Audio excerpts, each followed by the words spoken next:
کہتے ہیں ایک غریب آدمی اپنی غربت کی شکایت لے کر حضرت شیخ سعدی کے پاس گیا اور کہنے لگا کہ میرے بچے زیادہ ہیں اور میری آمدنی کا کوئی ذریعہ نہیں ہے۔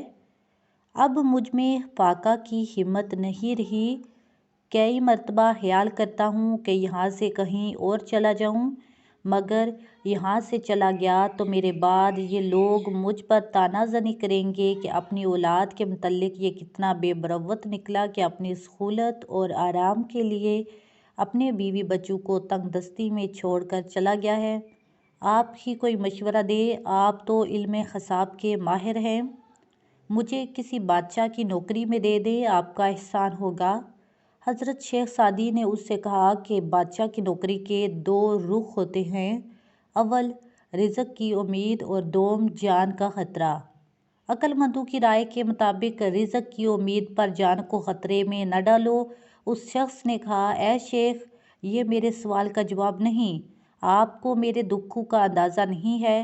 جب میں خیانت نہیں کروں گا تو بادشاہ کیوں مجھ پر غصہ ہوگا؟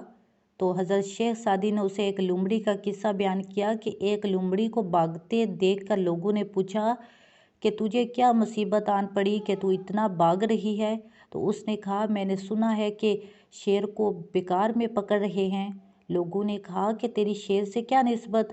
لومڑی نے کہا کہ چپ رہو، اگر حاسدوں نے دشمنی میں کہہ دیا کہ یہ شیر کا بچہ ہے تو پھر میرا کیا بنے گا اور مجھے کون چھڑائے گا؟ اے دوست، بے شک تو دیانتداری کے ساتھ کام کرے، مگر ان حاسدوں کا کیا جو بادشاہ کے سامنے تیری جھوٹی شکایت کریں گے؟ تیرے حق میں کوئی بولنے والا نہ ہوگا، لہٰذا تیرے لیے بہتر ہے کہ تو روکھی سوکھی کھا کر گزارا کر، بادشاہ کی ملازمت کا خیال دل سے نکال دے۔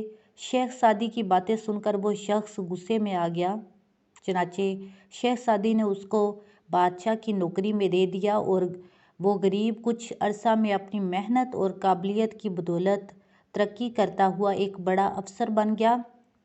اور پھر ایک وقت ایسا آیا کہ وہ بادشاہ کے خاص مقرب بندوں میں شامل ہو گیا۔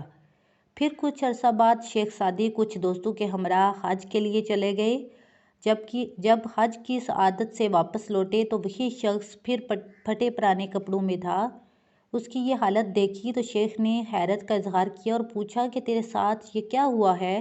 تو اس نے کہا کہ آپ کا کہا سچ ثابت ہوا، میرے حاسدوں نے مجھ پر خیانت کا الزام لگایا اور بادشاہ نے صحیح معنوں میں تفتیش نہیں کروائی۔ میرے تمام رفقا اور دیرینہ ساتھی سب سچ بولنے سے ڈرتے تھے، لہٰذا خاموش رہے، تمام پرانے تعلقات کو نظر انداز کر دیا۔ لوگ بڑے آدمی کی تعریف کے لیے سینے پر ہاتھ باندھتے ہیں، اگر زمانہ اس بڑے آدمی کو گرا دے تو یہی لوگ اسے پاؤں تلے رون ڈالتے ہیں۔ حضرت شیخ سعدی نے اسے کہا کہ تو نے میرا مشورہ نہ مانا اور میں نے تجھ سے نہیں کہا تھا کہ بادشاہوں کی نوکری دریا میں رہنے کے مترادف ہے جس میں بڑا خطرہ ہے، اور میرے کان میں نصیحت کی بات نہیں پہنچتی تو کیا تو جانتا نہیں کہ میرے پاؤں میں بیڑیاں پڑ سکتی ہیں؟ اگر تجھ میں دوسری مرتبہ ڈنک کھانے کی سکت نہیں ہے تو بچھو کے بل میں کیوں انگلی ڈالتا ہے؟ نصیحت ضرور نفع دیتی ہے۔ دانا شخص اپنے تجربے اور علم کی بدولت تمہیں کوئی نصیحت کرتا ہے، جبکہ بے وقوف شخص اپنی ناتجربہ کاری اور کم علمی کے باعث سراسر نقصان اٹھاتا ہے۔ آپ کو یہ ویڈیو کیسی لگی ہے پلیز ضرور بتائیے گا، اور میری ویڈیو کو شیئر کر دیجیے گا، اور ساتھ ہی میرے چینل کو سبسکرائب کر لیں۔ Thank you.